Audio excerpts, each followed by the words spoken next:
சரி, திரு லெனின், அரசியலமைப்பு சட்டத்தை பாக்கெட்ல வச்சிருக்கலாம், ஆனா நாங்க தான் அதை நடைமுறைப்படுத்துற இடத்துல இருக்கோம் அப்படின்னு சொல்றாரு. அரசியல் சட்டமே தவறு என்று கண்டித்து இயக்கம் நடத்தியது ஆர்எஸ்எஸ், இந்து மகாசபை, வீர் சவார்கருடைய இயக்கம். நம்முடைய பன்மை என்பது, நம்முடைய பழங்கால தன்மை என்பது ரிஷிகளால் ஆளப்பட்டதான், அரசர்கள் ஆட்சி கூட இல்லை. ரிஷிகள் சொல்வதே அதுதான் ராமன் செஞ்சாரு, அதுதான் மற்றவர்கள் செய்தார்கள். எனவே ரிஷிகளால் ஆளப்படுகிற அந்த முறைதானே தவிர தேர்ந்தெடுக்கப்படுகிற ஜனநாயக முறையே அல்ல. கரபாத்திரின்னு ஒரு சுவாமிஜி ஒரு புத்தகம் எழுதினார், ராமராஜ்யமும் மார்க்சியம்னு.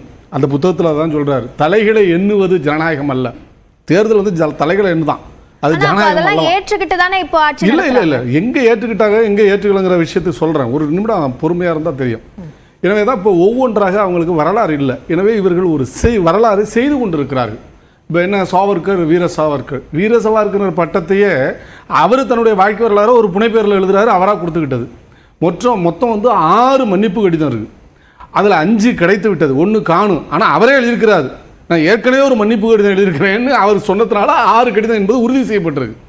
அப்போ அதாவது அந்தமான் நிக்கோபார் கொடுமையான சிறைவாசம், அதில் கம்யூனிஸ்டுகள் இருந்தாங்க, 13 கம்யூனிஸ்டுகள் 13 ஆண்டு கடுங்காவல் தண்டனை பெற்று விடுதலை பெற்று நவகாலி கலவரம் வந்துச்சு, அதில் கொல்லப்பட்டார்கள். மோகன்லால் என்கிற மாபெரும் கம்யூனிஸ்ட் தலைவர்லாம் அங்கேருந்து வந்தவங்க தான். அவங்கெல்லாம் யாருமே மன்னிப்பு கடிதம் எழுதி கொடுக்கல. இளைஞர் பகத்சிங் 23 வயதில் தூக்கு மேடை, அவங்க மன்னிப்பு கடிதம் என்ற பேச்சுக்கே இடம் இல்லைன்னுட்டார். நீ தேவைன்னா அரச துவேஷம் பண்ண வேணாம், இல்லைன்னு சொல்ல போனால் உங்களுடைய எதிரியாக என்ன கருதுங்க, சுட்டுக் கொள்ளுங்கன்னு சொன்னவர். இப்படி ஏராளமான சுபாஷ் சந்திர போஸா இருக்கலாம், இப்படி எவ்வளவு ஏராளமான ஆள்கள் நம்ம சொல்லலாம், எல்லா வீரர்களும் அப்படின்னாங்க. ஆனால் இவர், நான் இனிமேல் சுதந்திர போராட்டத்தில் கலந்து கொள்ள மாட்டேன், என்னுடைய வழி இந்துத்துவ வழி, எனவே அந்த வழியிலே மட்டுமே நான் செயல்படுவேன் என்று உங்களுக்கு உறுதியளிக்கிறேன் சொல்லி விடுதலை வாங்கி வெள்ளைக்காரனுடைய பென்ஷனை வாங்கியவர் அவர். அன்னைக்கு 60 ரூபாங்க ஒரு மாசத்துக்கு, 60 ரூபானா பெரிய பணம். ராய்காட் மாவட்டத்தை விட்டு தாண்டி செல்ல மாட்டேன் என்கிற உறுதிமொழியில் கடைசி வரையிலும் இருந்தவர். நீங்க குறிப்பிடுற எல்லா விஷயங்களுமே சுதந்திர போராட்டம் சார்ந்த ஒரு, அதான் சொல்ல வர்றேன். ஒரு நிமிடம் கொஞ்சம் அனுமதிங்க. இல்ல கொஞ்சம் அனுமதிங்க, ஏன்னா அவர் கேட்டுட்டார்ல. சுதந்திர போராட்டத்தில் ஈடுபட்டவர் மூத்த தோழர் கோபண்ணாவும் சொன்னாங்க, அவருடைய எப்பயுமே எனக்கு ஒரு கருத்து உண்டு, எக்ஸ் ஃப்ரீடம் ஃபைட்டர்னு அவரும் இருக்க முடியாது. அப்படி எக்ஸ் ஃப்ரீடம் ஃபைட்டர்னா என்ன, துரோகம் இட்டு போயிட்டார்னு அர்த்தம். ஒரு காலத்தில் அவர் இருந்தார், முற்போக்காக சிந்தித்தார், இன்னும் சொல்ல போனால் பல விஷயங்கள் வந்தார். ஆனால் அவர் பிற்காலத்தில் எப்படி மாறினார்னா, இந்த காலனியாதிக்க கொடுமைக்கு பிறகு அதற்கு ஆதரவாக இருந்தார். அவர் பாரத மாதாவுக்கு நிற்கல, பிரிட்டிஷ் மாதாவுக்காக நின்னார். 2வது விஷயம், அம்பேத்கரை பற்றி சொல்றார். அம்பேத்கரினுடைய இயக்கத்தை ஆரம்பத்தில் ஆரம்பிச்சார், அதுலேயும் ஆதரிச்சார். அதுக்கு பிறகு என்ன பண்ணார் தெரியுமா, அம்பேத்கரினுடைய உணவில் விஷம் வச்சு கொள்வதற்கு 500 ரூபாயை அன்னைக்கு அங்கே இருக்கிற சங்கராச்சாரியத்தை கேட்டு அவர் தர முடியாதுன்னு மறுத்து, அதன் மூலம் அவர் கொலையை நிகழ்த்தவில்லை என்று அன்றைக்கு குடியரசுக் கட்சியினுடைய மூத்த தலைவராக இருந்த, எம்பியாக இருந்த கோபாகரடே வெளிப்படையாக அறிவிச்சிருக்கார். இதெல்லாம் நடந்துச்சா இல்லையா? எனவே அந்த அளவிற்கு வன்மம் பாராட்டக்கூடிய நபராக அம்பேத்கர் மாறியதுக்கு எது காரணம்? ஏன்னா அவர் மனு தர்மத்தை புனிதம் இல்லை, மனு தர்மத்தை எரித்தார். மனு தர்மத்தை எந்த இடத்துலையும் வைக்கக்கூடாதுன்னாரு. அது பெண்களுக்கு எதிரானது, அது ஒடுக்கப்பட்ட மக்களுக்கு எதிரானது, தலித்துகளுக்கு எதிரானது, எனவே அது கூடாதுன்னு சொன்னார். அந்த மனு தர்ம அடிப்படையில் நடைமுறையில இல்லதானே? இல்ல இல்ல இல்ல, யார் சொன்ன அவங்க நடைமுறையில் இருக்குது, சட்டம் தடுத்திருக்கிறது, தீண்டாமை ஒழித்திருக்கிறது சட்டம்.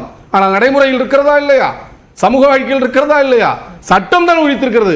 அதையெல்லாம் செய்தது இந்த அரசமைப்பு சட்டம்.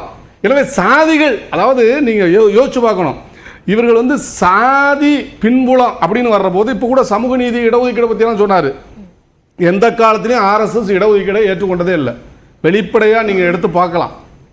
இது கோல்வால்கராக இருக்கலாம், அவர் எழுதிய பஞ்சாப் தாட்ஸாக இருக்கலாம், அல்லது நேஷன் டிஃபைன்டாக இருக்கலாம், எல்லாவற்றிலுமே தெளிவாக சொல்கிறார், இந்து சமுதாயத்தினுடைய ஒழுங்கமைவை ஏற்படுத்துவதுதான் சாதின்றார்.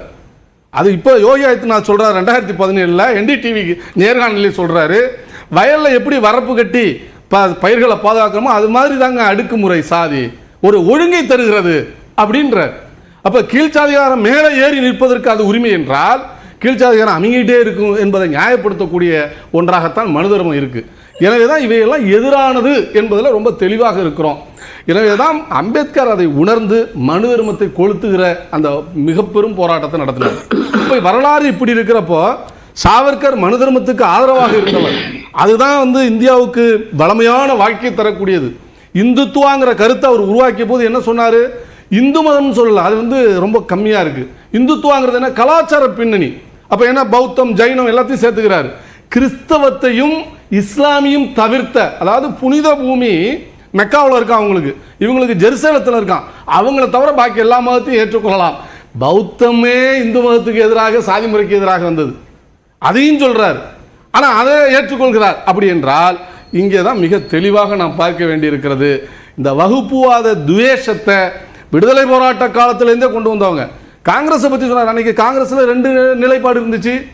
மதன் மோகன் மாளவியா இருந்தாரு, அவர் இந்து மகாசபைக்கும் தலைமை தாங்கினாரு, காங்கிரஸ் இயக்கத்துக்கும் தலைமை தாங்கினாரு. ஆனால் மதன் மோகன் மாளவியாவுடைய வகுப்புவாத கண்ணோட்டத்தை நிராகரித்தவர் நேதாஜி சுபாஷ் சந்திர போஸ். அவர் காலத்துல தான் கிளையிலிருந்து அகில இந்திய மட்டம் வரை வகுப்புவாத, அது இந்து மகாசபையில இருந்தாலும் சரி, ஆர்எஸ்எஸ் இருந்தாலும் சரி, நீங்க குறிப்பிட்டது சரி. இப்ப நான் முஸ்லிம் லீக்ல இருந்தாலும் நீக்கினாருங்க. இது வரலாறு. பேசிட்டீங்க, நான் பொறுமையா இருந்துட்டேன். என்னோட கேள்வியை உள்வாங்கிக்கோங்க. எமர்ஜென்சி காலகட்டத்துல அரசியலமைப்பு சட்டம் திருத்தப்பட்டுச்சு அப்படின்றதையும், அதே மாதிரி அங்க அந்த சமயத்துல வந்து சர்வாதிகாரம் தலை தூக்குச்சு அப்படின்றதையும் மறுத்துற முடியுமா? நிச்சயமா அதுதான் காங்கிரஸ் கட்சியை மன்னிப்பு கேட்டு விட்டது. நாங்கள்லாம் கண்டித்திருக்கிறோம், நீங்களும் கண்டிச்சிருக்கிறீங்க. அதனால அவங்க ஆட்சியை இழந்தார்கள். ஆனா எமர்ஜென்சியை பத்தி குற்றம் சொல்கிற நீங்கள் இன்றைக்கு ஜனநாயக நிறுவனங்களை ஒவ்வொன்றா பந்தாடி அழிச்சிருக்கிறீங்களே. சிஏஜி எப்படி இருக்கு, செபி எப்படி என்ன நிலையில் இருக்கு, அல்லது என்எஸ்எஸ்ஓ நேஷனல் சாம்பிள் சர்வே என்ன நிலையில் வச்சிருக்கீங்க, தகவல் தொழில்நுட்பம் இந்த விஷயங்கள் எல்லாத்தையும் கொண்டு வர்ற அதுல எவ்வளவு முடக்கம், இப்படி எல்லாவற்றிலும் செய்துவிட்டு ஒரு அறிவிக்கப்படாத எமர்ஜென்சியை அமல்படுத்துகிற நீங்கள் 70களில் வந்த எமர்ஜென்சி பத்தி கூக்குரல்றீங்க. அதுதான் இங்கே வேதனையாக இருக்கிறது. எனவே தான் நாங்கள் சொல்றோம், எமர்ஜென்சியை மட்டும் நீங்க எடுத்துக்காதீங்க. அதுல மிக தெளிவாக சொல்லிட்டாங்களே இது தவறானது. இந்திரா காந்தி அம்மையாரே மக்கள் மத்தியில் மன்னிப்பு கேட்டாங்க. ஆனால் நான் கேட்கிறேன், நீங்கள் கோத்ரா சம்பவத்திற்கோ அல்லது பாபர் மசூதி இடிப்பு சம்பவத்துக்கோ என்னைக்காவது நீங்கள் கேட்டிருக்கிறது உண்டா? துக்ளக் பத்திரிகையில அட்டை படம் போட்டார், காட்டுமிராண்டித்தனமானது சரி அப்படின்னு அட்டை படம் போட்டார். அவர் ஒரு வலதுசாரி தான், ஆனால் பாபர் மசூதி இடித்ததை கண்டித்தார், கருப்பு மையில போட்டாரு. நான் கேட்கிறேன், யாருக்காவது உங்களுக்கு அது மாதிரியான மனசாட்சி இன்று வரை உறுத்தி இருக்கிறதா? அதெல்லாம் இல்லையே. அப்ப காங்கிரஸ் கட்சி செய்த தவற்றிற்கு உணர்ந்து மன்னிப்பு கேட்டுவிட்டு அதற்கு பிறகு 5 முறை நீங்கள் சொன்ன மாதிரி ஆட்சி அதிகாரத்துக்கு வந்திருக்கு. ஆனா நீங்க அதையே சொல்லிக்கிட்டு இருக்கிறீங்கன்னா உங்களுடைய நெரேட்டிவ் எதை நோக்கி செல்கிறது? நீங்க ஒரு சர்வாதிகாரத்தை விரும்புறீங்க. மோடி எப்ப வர்றாரு? மோடி மன்னர் போல வாழ்கிறார். அவர் ஜனநாயகத்தில் எந்த பத்திரிகையாளரையாவது சந்திக்கிறாரா? இந்திய வரலாற்றில் எல்லா பிரதமர்களும் பத்திரிகையாளர் சந்திப்பு நடத்திருக்கிறாங்க. நடத்தாத ஒரே பிரதமர் சாட்சாத் மோடி. ஏன்னா அவர் தன்னை மன்னராக பாவித்துக் கொண்டிருக்கிறார். இது மன்னராட்சி காலம் அல்ல, இது மக்களாட்சி காலம். அதை விரைவில் உணர்த்துவார்கள். ஓகே ஓகே திரு தங்கவரதராஜன் சுருக்கமாக சொல்லிடுங்க. அண்ணன் லெனின் அவர்கள் ஒரு கருத்து சொல்றார். அதாவது வந்து இந்த கம்யூனிஸ்ட் கட்சி வந்து பாத்தீங்கன்னா ரொம்ப சமூகநீதியை கடைபிடிக்குது, நியாயத்தை கண்டுபிடிக்குது. கௌரியமான்றாங்களே கேரளாவில், அந்த கௌரியமா முன்னாடி முதலமைச்சர் அதாவது அவங்களை எல்லாத்தையும் அறிவிச்சிட்ட பிறகு அவங்க ஜெயிச்ச பிறகு நம்பூதிரி பண்ற யாரும் முதலமைச்சர் ஆகிறது? ஏன்னா சமூக நீதியை பத்தி பேசி உங்களை கம்யூனிஸ்ட் கொஞ்சமாவது நீங்க யோசனை பண்ணி பேசுவீங்களா? பேச மாட்டீங்களா? வரலாறு உங்களுக்கு ஒழுங்கா தெரியல. இதுவே சான்று. அமைச்சரவையில தாங்க அவங்க அமைச்சர். பேசாதீங்க. அவங்க அமைச்சரா இருக்காங்க. அவரை உங்க தப்பு. உங்க வரலாறு உங்க வாட்ஸ்அப் தவறு. உங்க வாட்ஸ்அப் தருகிற தகவல்கள் தவறானது. இஎம்எஸ் நம்பூதிரிபாட்டுக்கும் கௌரியம்மாளுக்கும் பிரச்சனையே இல்ல. நீங்க அப்ப நடந்த விஷயம் நம்ம இப்ப இருக்கட்டும், அது தவறுங்க. உங்களுக்கு தெரியுமா, கௌரியம்மாவுடைய கணவர் டிவிஎஸ் தாமஸ் அவர் இந்திய கம்யூனிஸ்ட் கட்சியில இருந்தாரு. சரி சரி கட்சி 2வது அவங்க போயிட்டாங்க. அதனாலே மனவாழ்க்கையை இழந்தவர்கள். சரி சரி அதெல்லாம் தெரியாம பேசாதீங்க. ஒரு பிரச்சனை இருக்கு இல்லையா? பிரச்சனை வச்சு கம்யூனிஸ்ட் கட்சி நான் கேட்கிறேன், நீ கூட்டணியில தானே இருக்கீங்க, 2 வருஷம் ஆகுதுங்க. அந்த குடிநீர் தொட்டியில மலத்தை கலந்தது நீங்க அந்த கூட்டணியுடைய வெளியே விவாதத்துக்கு வர வந்திருக்கீங்களா சொல்லுங்க. நான் அப்படி சொன்னா நீங்க ஆயிரக்கணக்கில் சொல்லுவேன். ஏங்க, ஹாத்ராஸ்ல சமூக தலித் பெண்களுக்கு இல்ல, எதிராக இல்ல, நடந்த விவாதத்தை தாண்டி 186 போறோம். வன்கொடுமைகளுக்கு யார் இல்ல, பொறுப்பு? இருவருக்குமான விவாதம் யோகியா அவரு, நடக்குது. யோகியா. ஐந்து விருந்தினர்கள் கேள்வி இருக்காங்க. ஒண்ணு இல்ல. அடுத்த அவர் விருந்தினருக்கு யோகியா நம்ம இருந்தா வாய்ப்பு போகியா தரலாம். இருந்தாலும் கேள்வி இல்ல, வரும். ஒத்துழைப்பு கொடுங்க. அது எனக்கு சம்மந்தம். உங்களுக்கு விஷயம் இல்ல. ஒரு விஷயம் தான். சகோதரர் இன்னைக்கு தஞ்சை வரதராஜன் இல்ல, இல்ல, தலைவர் இல்ல, இல்ல, நம்ம விவாதத்துக்கு போயிடலாம். வரலாறு ரெண்டு இல்ல, பேருக்கு ஒரு நடுவிலான விவாதம் இல்ல. அது ஒரே மக்கள் கருத்தை முடிச்சது. இதெல்லாம் இன்னைக்கு சரி.